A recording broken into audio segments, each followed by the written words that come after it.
Assalamualaikum warahmatullahi wabarakatuh. Anak-anak, Ibu Husniati akan melanjutkan latihan-latihan tentang konsentrasi larutan. Kita akan membahas tentang persen massa, molalitas maupun fraksi mol di dalam suatu latihan ini. Kita lihat di sini contoh soalnya. Dalam botol yang berisi alkohol tertulis volumenya 1 liter dengan kadar 70%.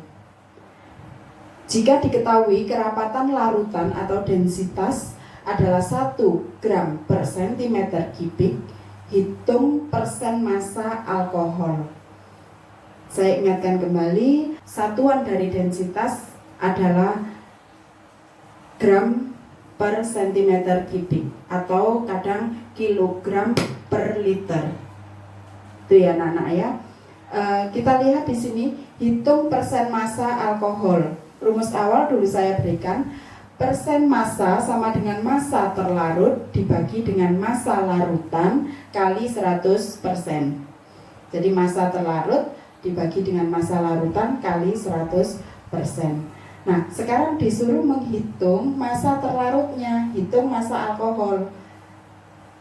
Nah, kita lihat di sini, massa terlarutnya berarti karena massa terlarutnya ini secara matematis biasa ya, sama dengan persennya kali massa larutannya dibagi dengan 100, sama dengan 70 kali massa larutan, karena di sini densitasnya 1 sehingga volumenya sama dengan massanya karena densitasnya 1, sehingga 70 kali 1000 karena di sini volumenya 1 liter. 1 liter sama dengan 1000 mililiter.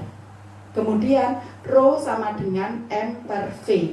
Kalau rho-nya 1, maka massanya sama dengan volumenya.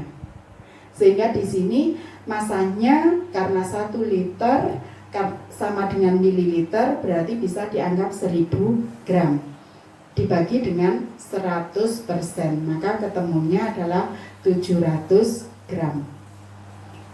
Yang kedua, maksud saya yang B, hitung molaritas larutan.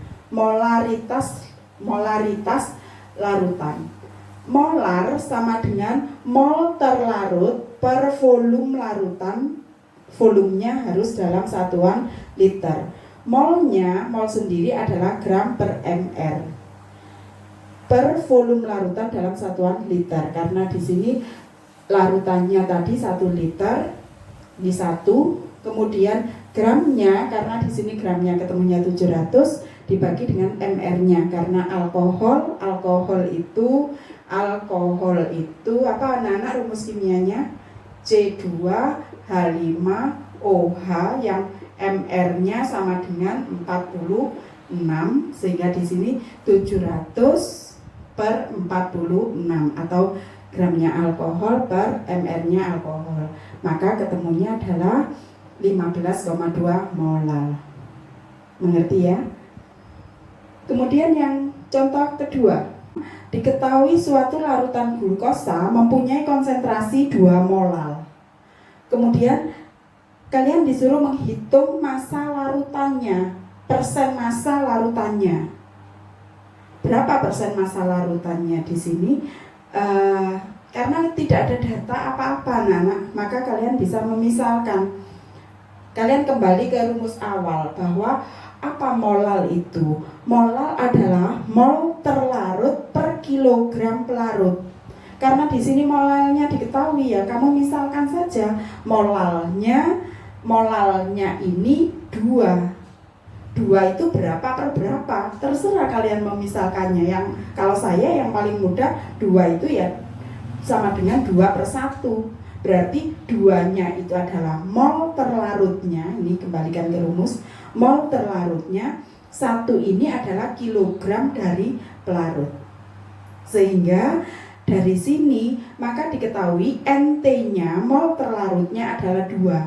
Kalau dijadikan gram berarti tinggal mengalihkan dengan mr terlarutnya. karena di sini glukosa itu apa anak-anak? Glukosa itu C6H12O6. Di sini Mr sama dengan 180 kalau kalian hitung. Karena di sini mol terlarutnya adalah 2, ini 2, maka gramnya adalah 2 kali Mr-nya kali 180 sama dengan 360 gram. Sudah ketemu mol terlarutnya. Kilogram pelarutnya berapa? Kilogram pelarutnya 1. Nah, 1 kilo itu berapa gram? 1 kilo adalah 1000 gram.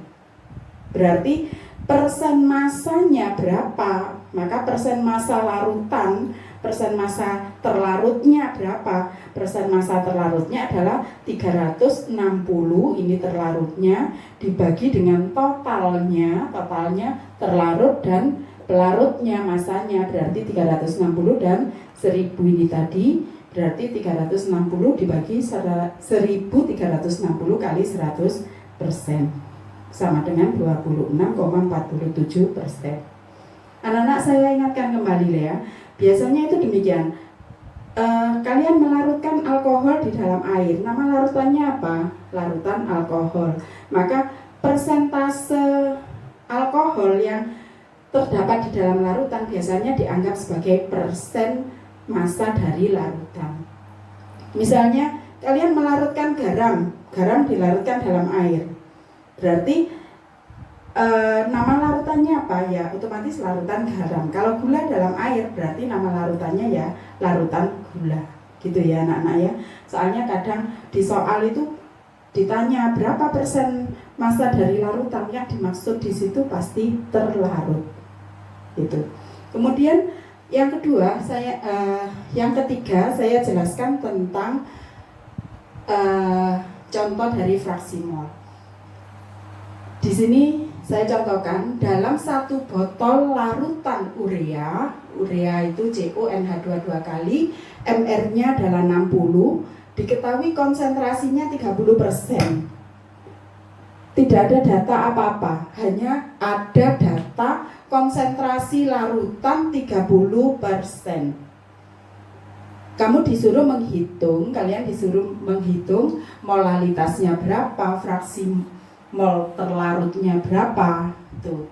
Nah, karena nggak ada data apa-apa, hanya data persen, maka kamu misalkan aja yang paling mudah, persen itu kan per 100, persen itu per 100, sehingga kalau memisalkan yang paling mudah massa larutannya dianggap 100 gram.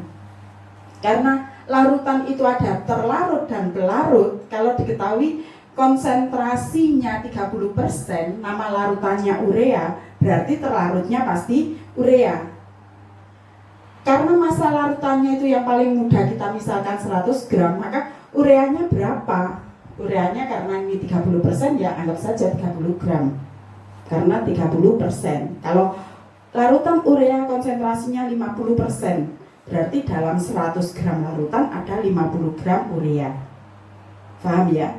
Nah, di sini kalau massa larutannya 100 gram, ureanya sudah ketemu 30 gram, maka airnya berapa? Airnya tinggal mengurangi 100 dengan 30, maka airnya adalah 70 gram. Kalau sudah ketemu gramnya, kalian pasti bisa menghitung berapa mol masing-masingnya, atau mol terlarutnya dan mol pelarutnya. Nah, ini nanti untuk menghitung fraksi mol terlarut. Sekarang kita hitung dulu berapa molalitasnya.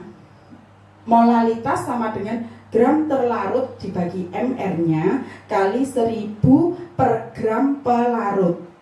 Gram terlarutnya ini 30 gram. Mr terlarut, karena terlarutnya adalah urea, Mr-nya 60, kita bagi 60 kali 1000 per pelarut dalam satuan gram. Pelarutnya airnya 70 gram.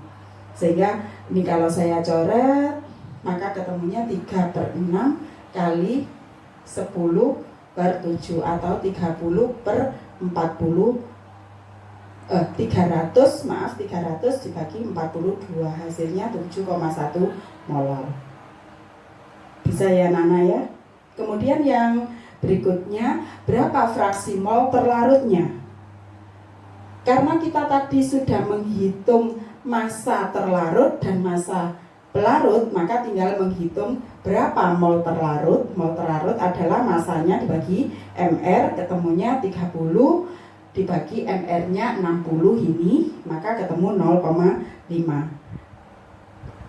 Berapa mol pelarutnya? Karena airnya 70 gram, MR-nya air itu 18, MR-nya 18 dari mana anak-anak? Dari MR-nya H2O.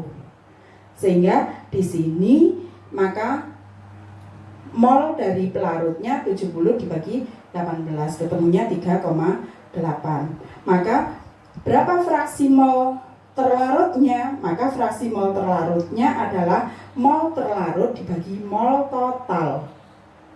Sehingga mol terlarutnya 0,5, mol totalnya ini kita jumlahkan, yaitu 4,3, maka ketemu fraksi mol terlarutnya 0,116. Kalau ditanya berapa fraksi mol pelarutnya, yang kemarin XT ditambah XP kalau dijumlahkan pasti sama dengan 1, sehingga XP-nya berapa? Ya tinggal 1 dikurangi 0,116. Begitu anak-anak ya. Semoga bermanfaat bagi kalian. Terima kasih. Wassalamualaikum warahmatullahi wabarakatuh.